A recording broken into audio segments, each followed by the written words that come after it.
Okay, so let's start. Experimental demonstration of wave nature of electron. क्या है? Experimental demonstration of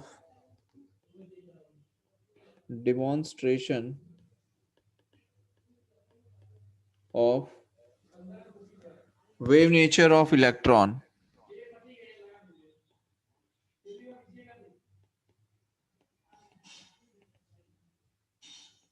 ठीक है? Okay, now listen. The wave nature, जैसे कि आपने अभी तक हमने समझा कि लाइट के कितने नेचर है? Dual nature, right?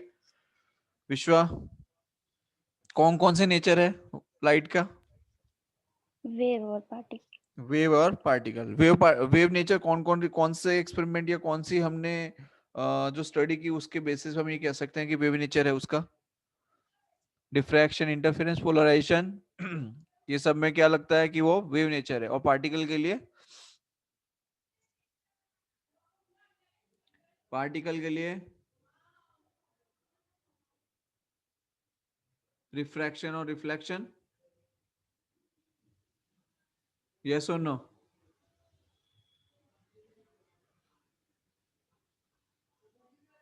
सो जाओ, बढ़िया है। Okay, now listen. The wave nature of slow moving electron has been established experimentally by Davison and Germer in 1927. Slow moving electrons के बारे में बात हो रही है. Now, as you can see in the figure, कि यहाँ पर एक apparatus है और इस apparatus में हम ये कह सकते हैं it consists of filament. Filament आप सभी को दिखाई दे रही है? ये रही, मैं आपको मेंशन कर देता हूँ, ये रही फिलामेंट है। ठीक है, फिलामेंट है और ये जो फिलामेंट है वो किसकी बनी हुई है? Tungsten coated with barium oxide, which on hitting with current from low tension battery emits large number of electrons. और इसको कनेक्ट किया जाता है लो टेंशन बैटरी के साथ में, एंड बिकॉज ऑफ दैट यहाँ पर हमें क्या मिलता है? लार्ज नंबर ऑफ इलेक्ट्रॉन्स यहाँ से एमिट होते हैं। ठीक है,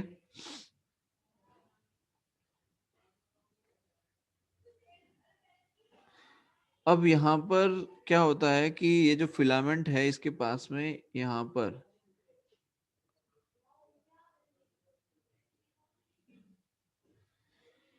ये एक मेटालिक सिलेंडर है।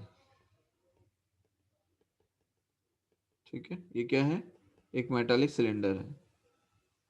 अब इस सिलेंडर में क्या है कि hollow metallic cylinder with a hole along the axis, it surrounds the filament and is kept at negative potential so that the electrons emitted from the filament may form a convergent beam of electrons.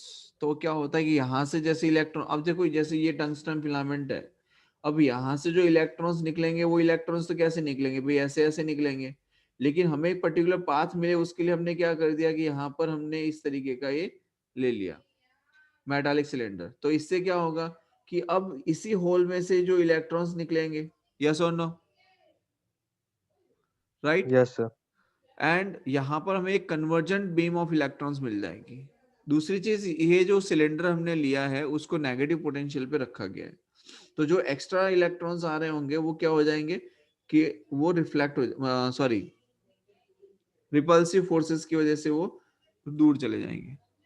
ठीक, दूसरी चीज, ये जो है हमने जो metallic cylinder की बात की, ये वाला जो पार्ट है, ये this part act as a cathode. कैसे एक्ट करता है वो? कैथोड की तरह बिहेव करता है। And a cylinder A is with a fine hole. यहां पर एक, यह देखो ये डायग्राम जो है थोड़ा सा डिफरेंट है। मैं आपको यहाँ पे डायग्राम बना के दिखाता हूँ, रुकिए।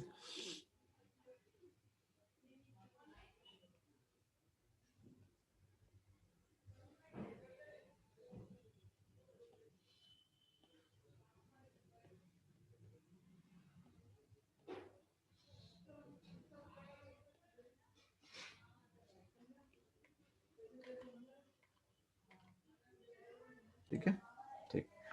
तो यहाँ पे आपका ये जो सी है, होलो मेटालिक सिलेंडर है and it acts as a cathode, इसलिए मैंने यहाँ पे सी से रिप्रेजेंट किया हुआ है, ठीक है ना। यहाँ पे जो सिलेंडर ए रिप्रेजेंट किया हुआ है, ये cylinder a cylinder with a fine hole along its axis, it is kept at positive potential. आप देखिए मैंने यहाँ पर पॉजिटिव पोटेंशियल पे अप्लाई किया हुआ, मतलब ये जो है ए, ये इसके पास कौन सा पोटेंशियल होगा, पॉजिटिव पोटेंशियल होगा। तो क्या करेगा ये इलेक्ट्रॉन जो निकल रहे होंगे उससे क्या करेगा ये बताइए। सो it is kept positive potential with respect to cathode and is called anode. The cathode and anode form an electron gun, ठीक है, क्योंकि अब यहाँ से इलेक्ट्रॉन्स निकल रहे हैं, ठीक है, यहाँ से इलेक्ट्रॉन निकलेंगे, ये नेगेटिव पोटेंशियल पे रखा है, अगर ये नेगेटिव पोटेंशियल पे रखा है ये चीज को, तो ये क्या करेगा, ऑपोज करेगा, तो ये एक सीधी लाइन में आ जाएंगे। और दूसरा एनोड सामने रखा हुआ है, तो अट्रैक्शन की वजह से वो सीधा सीधा जाएगा। समझ में आ रही है बात सभी को? इसकी यस सर। वजह से Yes, एक sir. Fine beam of electrons आपको मिलेगा। क्या मिलेगा? Fine beam of electrons, fine beam of electrons आपको बेटा दिखाई देगा यहाँ पर, ठीक है। And it can B obtained under different accelerating potential applied between cathode and anode. तो यहाँ पर आप कुछ भी पोटेंशियल यूज कर सकते हैं, डिफरेंट पोटेंशियल्स का यूज करके हमें इलेक्ट्रॉन बीम यूज बना सकते हैं। अब क्या होगा, ये जो इलेक्ट्रॉन्स जो निकले वहां से, तो यहाँ पर हमने एक, हेलो, हाँ सर समझ। चलो ठीक है, तो समझिए कि यहाँ पर हमने जो कैथोड है ना, ये नेगेटिव पोटेंशियल के साथ कनेक्ट किया हुआ है। तो इसकी वजह से क्या होता है कि यहाँ से जो इलेक्ट्रॉन्स निकलते हैं, ये जो टंगस्टन है, ये टंगस्टन नाम की जो फिलामेंट है, जो बेरियम ऑक्साइड को कोटिंग किया होता है इस पे, ठीक है। तो यहाँ से जो इलेक्ट्रॉन निकलेंगे ना, तो क्या होगा, जैसे मान लो अगर यहाँ से इलेक्ट्रॉन निकले, अगर कोई इलेक्ट्रॉन इधर उधर जाएगा तो यह क्या होगा, रिपल्सन होगा। रिपल्शन की वजह से क्या होगा, एक स्ट्रेट लाइन में आ जाएगा। दूसरी चीज क्या हो रही है कि इसके जस्ट बाद में हमने हाई पोटेंशियल पे एनोड बना दिया है, तो उसकी वजह से क्या होगा कि जो इलेक्ट्रॉन्स हो गए, एक बीम का फॉर्मेशन हो जाएगा और ये हो जाएगी इलेक्ट्रॉन गन। अब ये जो इलेक्ट्रॉन गन है, ये जाके टकराएगी निकल टारगेट पे। कहाँ जाके टकराएगी? निकल टारगेट पे। अब निकल टारगेट के बारे में बताऊं आपको, तो यहाँ पर जो निकल क्रिस्टल है, इट कैन उसे कट किया जाता है अलोंग क्यूबिकल डायगोनल, और D is an electron detector. ये जो है आपका, ये आपका डिटेक्टर है, इलेक्ट्रॉन डिटेक्टर इसे कहेंगे। And it can be rotated on a circular scale and is connected to a sensitive galvanometer. और इसको क्या किया जाता है, it is connected to a galvanometer. क्यों? क्योंकि गैल्वेनोमीटर की सेंसिटिविटी ज्यादा होती है, पढ़ा था हमने करंट इलेक्ट्रिसिटी के अंदर, राइट। और वो क्या करेगा कि वो करंट को मेजर कर लेता है तुरंत ही, क्योंकि अब इलेक्ट्रॉन्स इतनी जल्दी जल्दी आ रहे होंगे और सेंसिटिविटी इसकी बहुत ही मतलब गैल्वेनोमीटर यूज करते हैं बिकॉज सेंसिटिव चीज है। मतलब हम ये कह सकते हैं कि जो सेंसिटिव एपरेटस हमारे पास है, वो कौन सा होता है? गैल्वेनोमीटर होता है, जो मिनिमम अमाउंट ऑफ करंट को भी मेजर कर सकता है, दैट इज अ गैल्वेनोमीटर। क्योंकि वो डिफ्लेक्शन तुरंत ही शो कर देगा अगर छोटा सा भी करंट डिटेक्ट होगा तो। समझ में आया? तो यहाँ पर हम यूज करते हैं गैल्वेनोमीटर का at a point of detector. Clear है बेटा यहाँ तक? अब कहानी Yes. सुनो, अब कहानी सुननी है सबको। देखो कंस्ट्रक्शन अगर आपको आ गया तो वर्किंग अपने आप आ जाती है। Working is totally a story of your construction. अगर आपको कंस्ट्रक्शन आता है तो वर्किंग आ गई। इसलिए एग्जाम से पहले आप सिर्फ कंस्ट्रक्शंस का डायग्राम आपको याद होना चाहिए, वर्किंग आपकी कहानी होनी चाहिए, ठीक है। तो कहानी सुनो। और फाइन बीम ऑफ, अच्छा ये सिलेबस में से ओमिट हो चुका है ना वैसे तो बोर्ड्स के लिए। Yes sir. चलो फिर तो तुम्हारे बल्ले बल्ले हो गई, कोई नहीं। लेकिन इसमें एक फॉर्मूला आएगा, वो आपको याद रखना है। A fine beam of accelerated electrons obtained from electron gun is made to fall normally on the surface of nickel crystal। ठीक है, बहुत बढ़िया, अभी कोई दिक्कत नहीं है। The incident electrons are scattered in different direction by the atoms of the crystal। अब यहाँ पर क्या होगा कि यहाँ पर टकरा के ये डिफरेंट डिफरेंट डायरेक्शन के अंदर ये स्कैटर हो जाएंगे, ठीक है। The incident electrons are scattered in different direction by the atom of the crystal। The intensity of the electron beam scattered in a given direction is found by the use of detector। और यहाँ पर जो electron beam है, ठीक है, जो scattered हो रहे हैं इधर उधर, उसकी डायरेक्शन को फाइंड करने के लिए हम किसका यूज कर रहे हैं? डिटेक्टर का यूज कर रहे हैं। वो हमें डायग्राम में से ही पता चल रहा है। By rotating the electron detector on a circular scale at different position, the intensity of the scattered beam is measured for different values of scattering angle phi. The angle between the incident and the scattered electron beam, जो ये जो phi है, ठीक है, जैसे यहाँ पर क्या हो रहा है कि intensity of the scattered beam, अब यहाँ पे जैसे ये जा रहा है, समझिए, मैं ये इसका कलर चेंज करके आपको बता देता हूँ, कि पर्पल कलर ले लेते हैं, जैसे ये कलर जाएगा, ये बीम गई, ठीक है, यहाँ पे, अब यहाँ से ये स्कैटर्ड होके इस पॉइंट पे आया है, मतलब यहाँ पर इसकी इंटेंसिटी को मेजर किया गया, और ये जो एंगल बन रहा है वो कितना मिल रहा है, फाई एंगल मिल रहा है, तो इसे स्कैटरिंग एंगल क्या कहेंगे, ये हो जाएगा आपका स्कैटरिंग एंगल, ये क्या हो जाएगा आपका बेटा, scattering angle phi. Now the angle between the incident and the scattered electron beam, that angle is your scattering angle. ठीक है, अब आगे समझिए. The experiment was performed by varying the accelerating voltage from 44 volt to 68 volt. It was noticed that accelerating voltage 54 volt, the variation of intensity I and scattering angle phi is of the type as shown in figure. मतलब कि जब voltage जो था वो 54 volt था, उस time पे intensity और जो एंगल है उसका एक ग्राफ अगर मैं आपको बताऊं तो कैसा था, कुछ इस तरीके का ग्राफ हमें मिलता है, समझिए.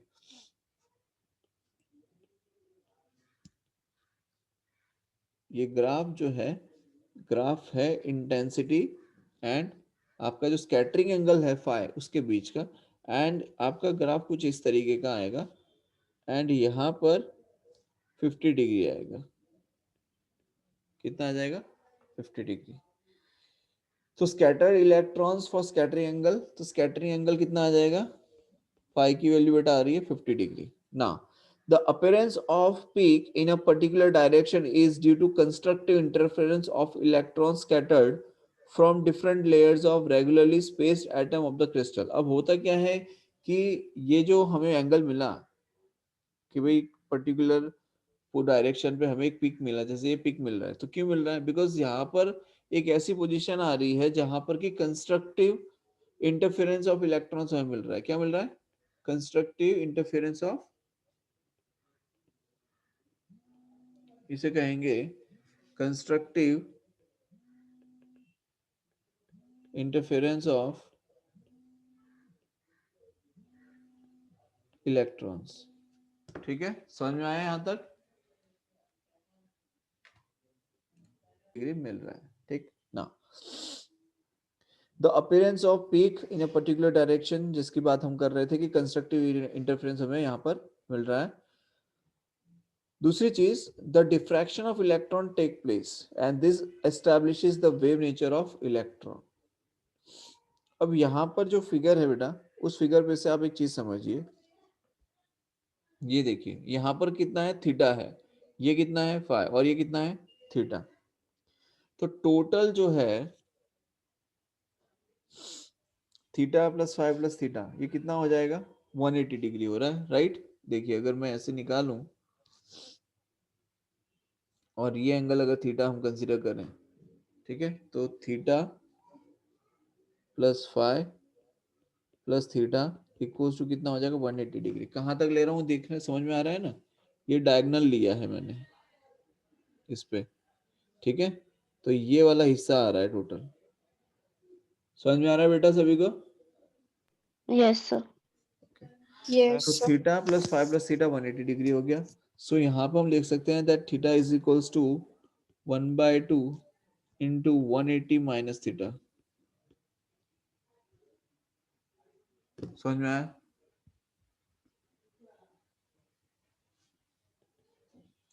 तो ये हो जाएगा 1/2 180 माइनस थीटा. थीटा की वैल्यू कितनी आई बेटा, 50 डिग्री आई.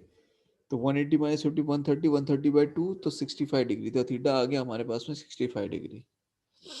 ठीक है, आप समझिए.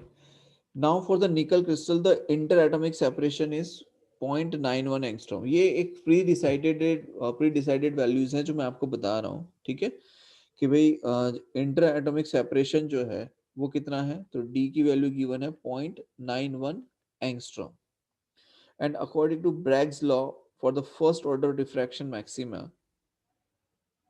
तो उसके लिए हम लिखते हैं 2d sine theta is equals to n lambda, जिसमें फर्स्ट ऑर्डर मैक्सिमा की अगर हम बात करें, फर्स्ट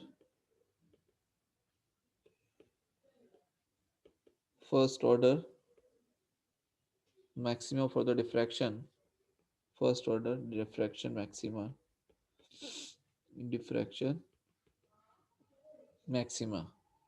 तो हम लिखेंगे 2d sin theta equals to n lambda, n की जगह 1 आ जाएगा, so lambda is equals to हो जाएगा 2 इंटू डी, डी की वैल्यू कितनी है 0.91 angstrom, into sine theta, theta की वैल्यू कितनी आएगी 65 डिग्री, ठीक है, तो 2 इंटू 0.9 इंटू साइन 65, तो ये हो जाता है 1.65 एंगस्ट्रॉम, ये लैम्डा की वैल्यू आ गई। And according to de Broglie hypothesis, the wavelength of wave associated with the electron is given by, ये already हम आगे देख चुके हैं, ये given ही है already, that lambda is equals to 12.27 by square root of v, ठीक है। अब v क्या है, पोटेंशियल है, मतलब एक्सेलरेटिंग वोल्टेज जिसे हम कह सकते हैं, यहाँ पर v क्या रिप्रेजेंट कर रहा है, एक्सेलरेटिंग वोल्टेज, ठीक है। तो ये जो V है इसकी वैल्यू हमें इस एक्सपेरिमेंट में गिवन है 54 वोल्ट, तो उसकी वैल्यू जब आप पुट करेंगे lambda equals to 12.27 by square root of 54, so you will have the value 1.66 angstrom, ठीक है। किसी को कोई डाउट है तो पूछ लो अभी। दिव्या,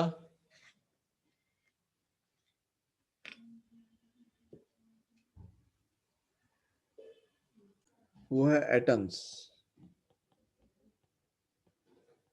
ठीक है, एटम्स के बारे में हम अब डिस्कस करेंगे। इस चैप्टर के अंदर हम थॉमसन मॉडल के बारे में पढ़ेंगे, रुदरफोर्ड एक्सपेरिमेंट के बारे में पढ़ेंगे, रुदरफोर्ड मॉडल के बारे में पढ़ेंगे,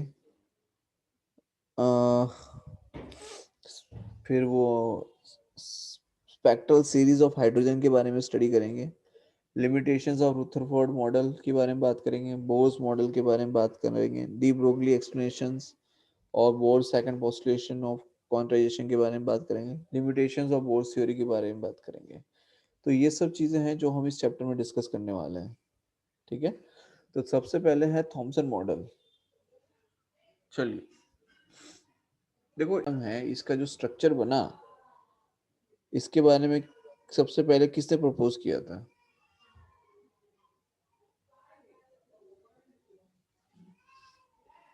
J.J. Thomson. Very good, so we can say कि थॉमसन ने प्रपोज किया था स्ट्रक्चर ऑफ द एटम, तो we can say Thomson proposed structure of atom, और उसको आगे बढ़ाया किसने, जिस मतलब मॉडिफाई किसने किया, अपने नहीं रॉयल एनफील्ड लेके आ जाते हैं शोरूम में से, फिर उसको मॉडिफाई करने भेज देते हैं, तो मॉडिफाई यहाँ पर इस एटम को किया था किसने, रुदरफोर्ड ने, ठीक है। एंड इसके बाद में किसने किया था, नील्स बोर है, बोहर, हाँ नील्स बोर, यस। तो हम जैसे कि आपको याद होगा, जिन लोगों ने समझिए, the phenomenon of radioactivity has probably played the most significant role in the development of both the atomic and nuclear physics. So we shall study the important aspects of this phenomenon. Nuclear reaction provides useful information regarding interaction of the nuclei, and this led us to the phenomenon of nuclear fission and nuclear fusion, जो कि किसके part रहते हैं, nuclear energy के, ठीक है। अब Thompson model of atom, तो थॉमसन मॉडल क्या था बेटा, कोई बताएगा मेरे को, क्या था थॉमसन मॉडल में। देखो सब आपने पढ़ा हुआ है, इसलिए हम ज्यादा टाइम वेस्ट नहीं करना चाहेंगे, दूसरी चीजों पे हम ज्यादा टाइम देंगे, ठीक है, जो आपने नहीं पढ़ा है, तो जो पढ़ा हुआ है उसको टाइम वेस्ट करने का कोई फायदा नहीं है। तो बताओ थॉमसन मॉडल के बारे में हमने क्या पढ़ा था, watermelon. Watermelon electron plum pudding seeds की model. तरह होते हैं। इलेक्ट्रॉन, हाँ बोलो, खुशी बोलो। वाटरमेलन में इलेक्ट्रॉन सीड्स की तरह होते हैं। ओके, वाटरमेलन के अंदर जैसे सीड्स होते हैं उस तरीके से यहाँ पर क्या है, इलेक्ट्रॉन्स हैं, राइट, कुछ इस तरीके से, सही बात है। और क्या बताया था बेटा, देव बताओ।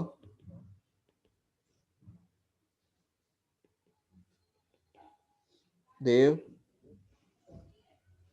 हाँ सर, बताओ और क्या एटम्स आर बताया। Electrical neutral. Atoms are electrically neutral, ठीक है। देखो सबसे पहली चीज, देखो अब कुछ चीजें इसमें इतनी ज्यादा इंपॉर्टेंट नहीं है, लेकिन ठीक है आपको याद रखने के लिए रख सकते हो कि every atom consist of positively charge sphere of radius of the order of 10⁻⁻10 metre. क्या है, positively charge sphere of the radius of the order of 10⁻⁻10 metre का रेडियस का क्या है आपके पास है, पॉजिटिवली चार्ज्ड स्फीयर, ठीक है। दूसरी चीज, inside the sphere the electrons are embedded like seeds in a watermelon, like plums in the pudding. The number of electron is such that the negative charge is equal to the positive charge of the atom, and thus the atom is electrically neutral, जैसे कि देव ने बताया अभी कि the atom is electrically neutral, ठीक है। अब इसकी लिमिटेशंस की अगर हम बात करें तो it could not explain the origin of spectral series of hydrogen and other atoms. मैं लिख नहीं रहा हूं, आप ध्यान से सुनिएगा।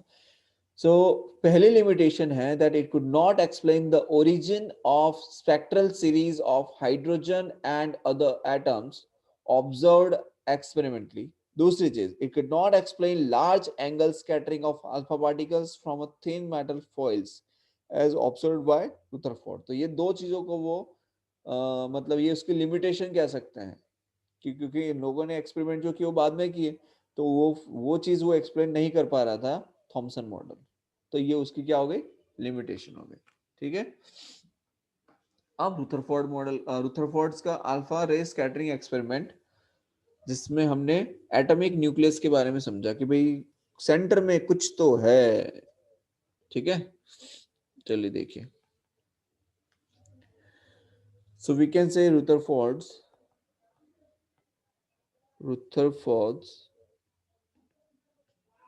alpha ray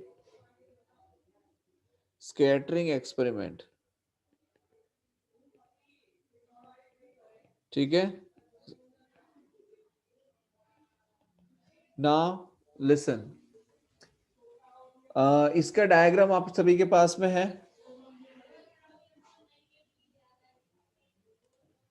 कंस्ट्रक्शन के बेसिस पे ही आइडिया लग जाएगा कि एग्जैक्टली एक्सपेरिमेंट में क्या हो रहा होगा, ठीक है। So here Rutherford experiment which led to the discovery of atomic nucleus. An alpha particle is helium nucleus containing 2 protons and 2 neutrons. क्या लिखते हैं, 2He4 alpha particle के लिए, ठीक है। Therefore, an alpha particle has 4 units of mass and 2 units of positive charge. Many radioactive elements emit alpha particles. The experimental setup used by Rutherford and his collaborator Geiger and Marston is shown in figure.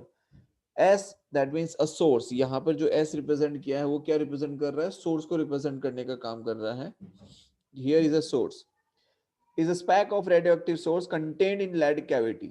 The alpha particles emitted by the source are collimated into narrow beam with the help of lead slit. मतलब ये जो collimator जिसे हम कहते हैं इसे lead slit भी कहा जाता है। मतलब यहाँ से क्या होते हैं, अल्फा पार्टिकल पास होते हैं।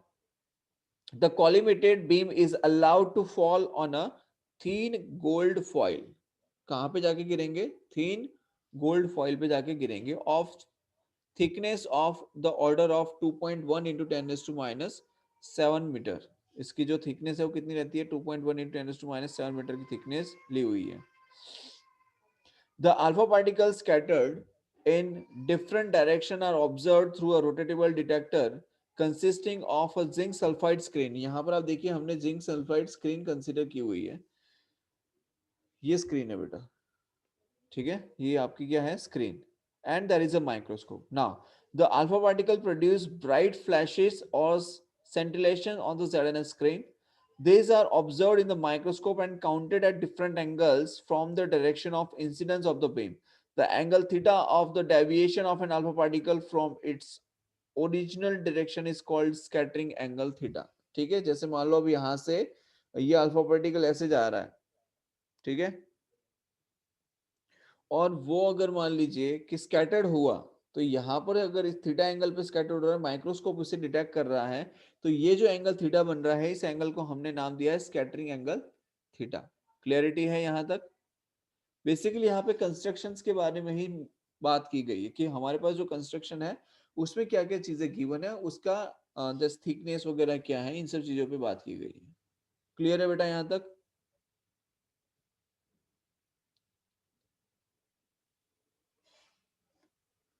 Hello, Yes, sir. समझ में नहीं Yeah. आया क्या? देखिए कि यहाँ पे जो स्कैटरिंग हो रही है अल्फा पार्टिकल्स की, it is due to the Columbian interaction of alpha particle with the positive charges and electron in every atom of the gold foil. As most of the alpha particle pass straight through the foil without any deflection, जैसे कि इस diagram में भी दिखाया गया है कि most of the alpha particles जो हैं वो सीधे सीधे निकल रहे हैं, कोई डिफ्लेक्शन आपको यहाँ पे देखने को नहीं मिल रहा है. It means they did not suffer any collision. From this, Rutherford concluded that most of the space in atom is empty. An alpha particle is over 7,000 times is more massive than the electrons. And in this experiment, alpha particle is traveling at high speed, therefore very strong forces alone could have deflected them through large angles. This led Rutherford to postulate that the entire positive charge of the atom must be concentrated in a tiny central core of the atom. यहां से क्या conclusion निकाला गया भाई? देखो, suppose कि अगर मैं यहां पर बात करूं कि यहां पर हमने एक एटॉमिक न्यूक्लियस ले लिया. अब ये है तो बहुत बड़ा, ठीक है, ये क्या है, जैसे ये बहुत बड़ा है और ये हमने एक सेंटर में ले लिया है. अब यहाँ से क्या हो रहा है कि जैसे मान लो कि यहाँ से अगर कोई अल्फा पार्टिकल गया है कुछ इस तरीके से, तो यहाँ से वो टकरा के डिफ्लेक्ट हो जाएगा. एक तो यहाँ से सेम पाथ पे डिफ्लेक्ट हो सकता है, दूसरा जब थीटा 180 होगा तब की बात कर रहे हैं हम लोग, ठीक है. दूसरा ये ऑप्शन होता है कि ये यहाँ पे जाके टकराए और यहाँ से ऐसे डिफ्लेक्ट हो सकता है, ठीक है. तीसरा क्या होता है कि यहाँ से वो सीधा ऐसे निकल जाता है.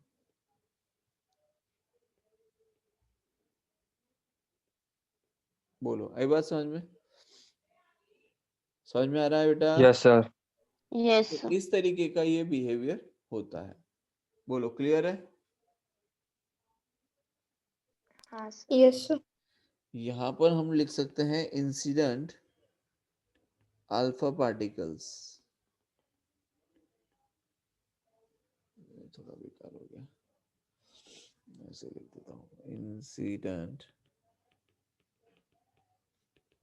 Alpha particles. ठीक है, okay. Now, as the gold foil is very thin, it can be assumed that alpha particles will suffer not more than one scattering during their passage through it. An alpha particle carries 2 units of positive charge and has mass of helium atom. Charge on gold nucleus, where अब यहाँ पर जो gold nucleus है उसका atomic number क्या होता है? Gold का कितना होता है? 79 या 69? 79. गोल्ड का है 79, ठीक है. And we can say the gold nucleus is about 50 times heavier than the alpha particle. तो गोल्ड न्यूक्लियस क्या है? Is 50 times heavier than alpha particle.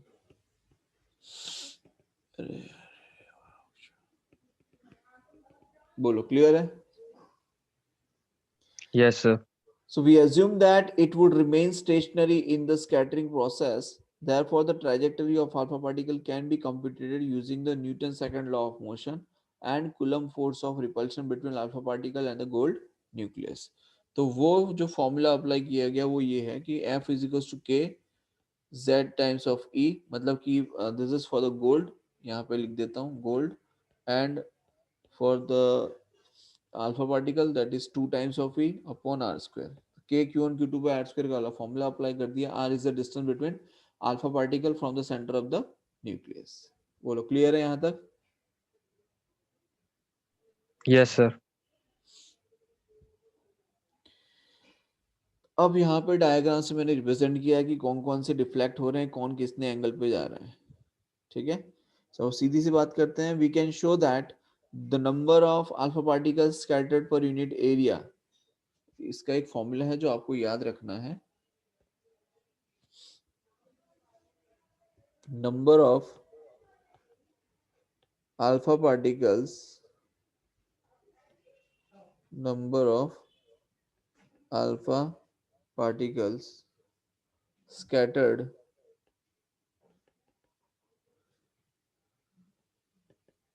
per unit area, मतलब कि n of theta equals to क्या हो जाएगा, n of theta, sorry ये हो जाएगा n of theta is proportional to 1 by sin raised to 4 theta by 2. ये आपको बेटा याद रख लेना है सीधा सा कि number of particle scattered per unit area कितना आएगा, तो इतना आएगा. It is proportional to 1 by sin raised to 4 theta by 2. Theta आपको पता मिल जाएगा, दैट इज थीटा क्या है बेटा यहाँ पे, स्कैटरिंग एंगल. समझ में आ गया पार्थ?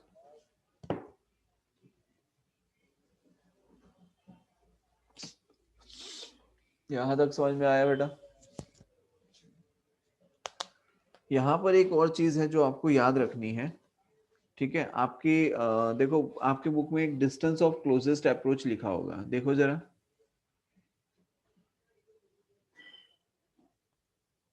लिखा है डिस्टेंस ऑफ क्लोजेस्ट अप्रोच.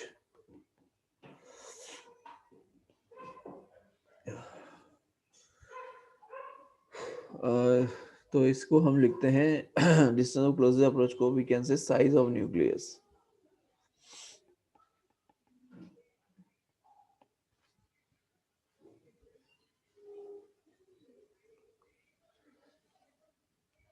है आपको बुक में लिखा हुआ है क्या?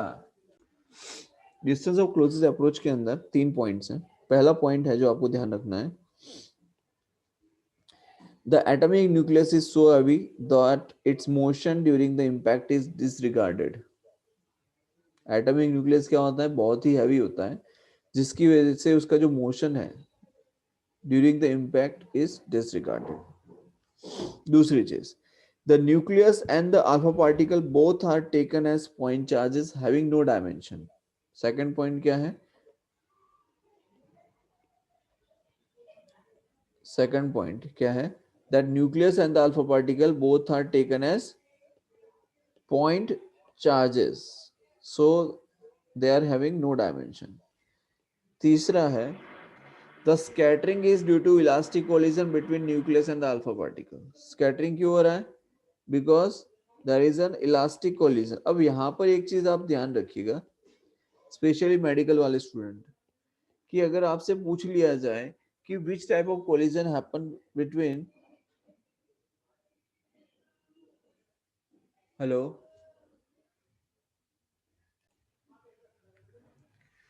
ओके यहां तक क्लियर है बेटा?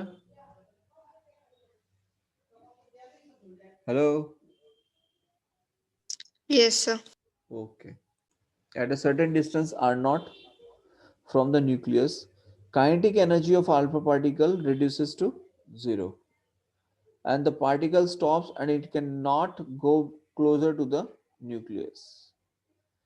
It is repelled by the nucleus and therefore it retraces its path, turning through 180 degree. तो यहाँ पर देखिए मैंने आपको रिप्रेजेंट करके बताया हुआ है कि एक पार्टिकल जैसा है जिसे हमने ये कहा है कि देखो ये यहाँ तक पहुंच ही नहीं रहा है. जैसे मान लो यहाँ पर अगर हमने ये न्यूक्लियस लिया है ठीक है, तो क्या हो रहा है कि ये पार्टिकल यहाँ पे गया और यहाँ पे पहुंचा ही नहीं बेटा, और यहाँ से वापस आ गया इस पॉइंट से, सपोज ये वाला पॉइंट ले लिया, यहाँ से वापस आ गया।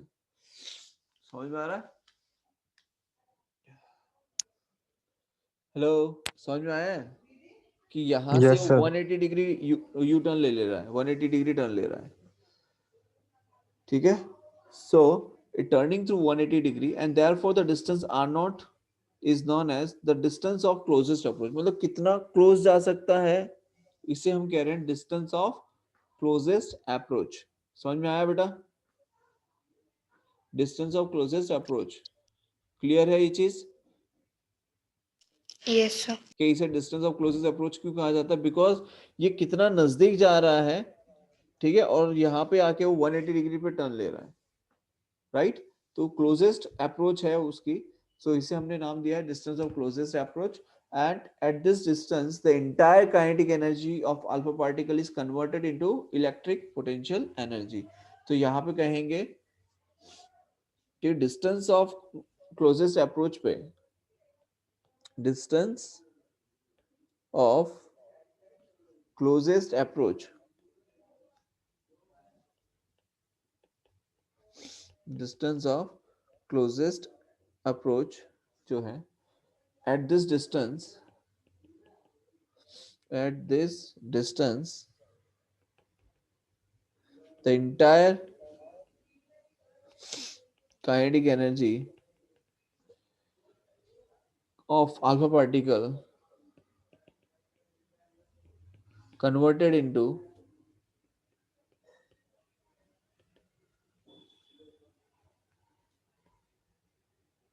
electric potential energy।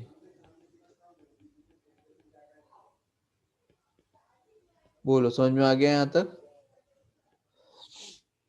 हेलो, ठीक है।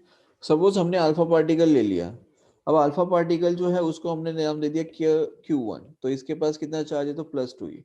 एंड सपोज हमने चार्ज ऑन न्यूक्लियस की बात अगर हम करें कि कोई भी सपोज हमने लिया चार्ज ऑन न्यूक्लियस, तो चार्ज ऑन न्यूक्लियस को हम रिप्रेजेंट करें Ze से, गोल्ड का होगा तो गोल्ड के लिए ले लेंगे, है ना?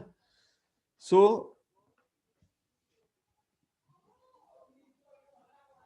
ये जो Z है, ये Z जिसकी हमने फॉइल ली होगी उसका एटॉमिक नंबर होगा। गोल्ड लिया तो गोल्ड का एटॉमिक नंबर डाल दो। Electric potential at distance are nought due to the nucleus जो हम निकालेंगे तो वो कितना आएगा? KQ/R हम लिखते हैं। क्या लिखते हैं? इलेक्ट्रिक पोटेंशियल, भाई V की वैल्यू क्या होती है, इलेक्ट्रिक पोटेंशियल क्या होता है? KQ/R होता है कि नहीं? तो यहाँ पर हम उसी को Yes, क्या sir. लिख रहे हैं कि at a distance are naught, तो potential at a distance, potential at distance are naught कितना आएगा? तो ये आ जाएगा क्यू कितना है? तो ZE upon r nought distance है तो ये आर नॉट आ जाएगा। तो ये इसको आप ऐसे भी लिख सकते हो 1/4 epsilon nought ZE by r nought. ठीक है, समझ में आया? Yes, sir. Yes, sir. Now अगर आपसे पूछा जाए कि पोटेंशियल एनर्जी, तो पोटेंशियल एनर्जी को हम क्या लिखते हैं? W इज इक्वल टू क्या लिखा है? Q/V। तो ये आपका इलेक्ट्रिक पोटेंशियल हो गया और Q आपके पास चार्ज हो गया। तो यहाँ पर जो अल्फा पार्टिकल है उसका चार्ज कितना है? तो उसके पास चार्ज है 2E और पोटेंशियल कितना आ रहा है? तो ZE/4 epsilon nought r not. कोई दिक्कत है बेटा? ये बेसिकली क्या हो गई? आपकी एनर्जी हो गई। ये क्या होगी? आपकी एनर्जी हो गई। एनर्जी कितनी आ गई? तो ZE 2E 4 nought epsilon nought, sorry 4 epsilon nought r nought, है ना? एंड काइनेटिक एनर्जी की अगर हम बात करें तो काइनेटिक एनर्जी कितना होता है? तो वो हो जाता है 1/2 mv²। काइनेटिक एनर्जी कितनी हो जाती है? 1/2 mv²।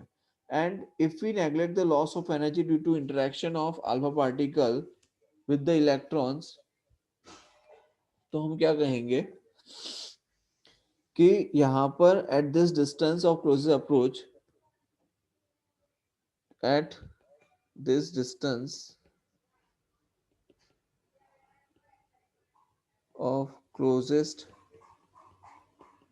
approach, हम ये कहते हैं कि काइनेटिक एनर्जी और पोटेंशियल एनर्जी को इक्वेट कर सकते हैं। तो 1/2 mv square is equals to ZE 2E upon 4 pi epsilon nought R not.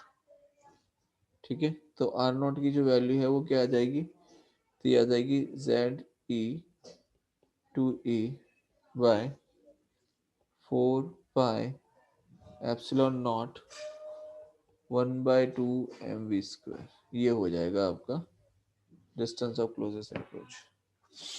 बोलो, समझ में आ गया? हमने पूरा डेरिवेशन प्रूव कर दिया डिस्टेंस ऑफ क्लोजेस्ट अप्रोच के लिए बेटा। समझ में आ गया यहाँ तक? Yes, sir. किसी को कोई डाउट है इसमें?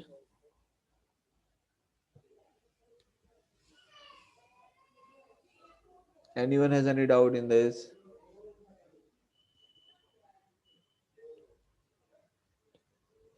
ठीक है, तो आज यहीं तक रखेंगे।